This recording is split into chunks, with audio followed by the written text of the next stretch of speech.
Böylesi min yar samsığı duşun nerede çıkacak? Min yar samsığı sen ömrümde duşun dersin. Öyle min yar samsığı için duşun dersin. Bana sapar duş yani. Min samsığı, min samsığı, min samsığı. Her kimde olsun, şu orada cavan oğlanlar var, peşlerde dağlarda oklaşıp doğurlar. Bir hut birbirine sevmeler var, ihanet etmeler var. Şunu mes qıyık çıkartırlar, Müslüman da onun hidayet Allah Teala'nın. Sicirlik bilen, kavluk bilen gurrun edeydi. Kabul etse hut eder. Etmehde kardeş, mena düşünýändim şey. Qalu selamun aleyküm bolýa, hoş onda diýä kanam, turup gaýtmaklyk. Erkek gün görende birbirine talanmaşmaly bolsun. Birbirine haly has soraşmaly bolsun. Hasanın kabul etmejeli barmy? Barmy Müslüman da onun? Ejada da ýok barmaklygy. Şeriatda terdim bilen sonra hiç wagtda ejada ýok barmaklygy. Emma edep saklaýdyň, ihtiram saklaýdyň, syýlyk saklaýdyň, hormat saklaýdyň. Men geçen günümde aýtdym ha.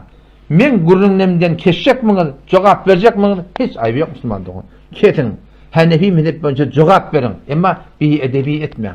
Bet ahlaki etmeyen bu Müslümanın ahlakıda ve yeskarune minellezine amenu bedel hamde hemzenin imanlı adamlar maskar ettiği Allah'ta kafirla diyor. Sonra velilil mutafinin ahımada okuy.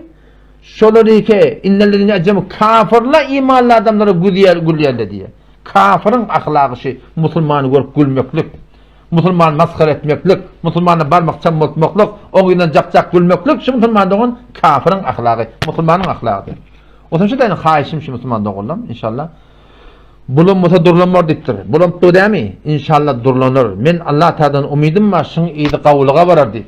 Müslüman dogulam, yol näme? Yol dua edeýdiň, merhemide tabi bolaýdyň, tahqiq edeýdiň, soraýdyň, iýdaýdyň. Menden näme sorasaň, Hanefi mezhepden men teýýar, şolady men ýazyp bereýin, üstünde mohrda urup bereýin, öz mohrmy kime köketjek bolan kökeda, şol ahuniýe şonu kabul etmeýe, men şol dustan oturşmaklygy da hiç bir teýýar bir çekirizim ýok Müslümanda.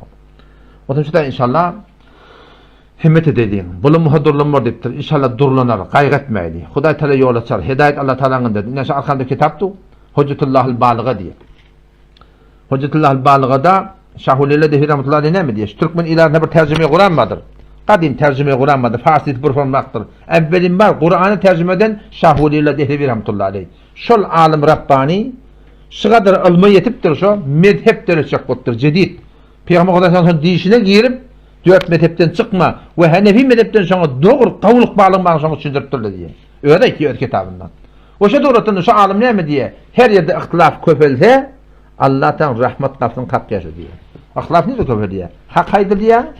Batılla tarafta dikleşiye. Hak bilen batılı vuruşupdu Müslümandan. Bu vuruş yerden çilimde, bu maldan çilimde, makamdan çilimde, mensepten çilimde, riyasetten çilimde bizimki elhamdülillah ve minna. Olan kadar böyle deyip ayttığımda. Belki düşünen nedir? Hak bilen batılın davatı bottuğun davat inşallah Teala şi gurumlarda men haýyşym şu böyle gurum aýdyň, on baraydy soraw jogap bölümde. Haýyşym şi edebi saklaýdy. İhtiram saklaýdy, syýlyk saklaýdy, hormat saklaýdy.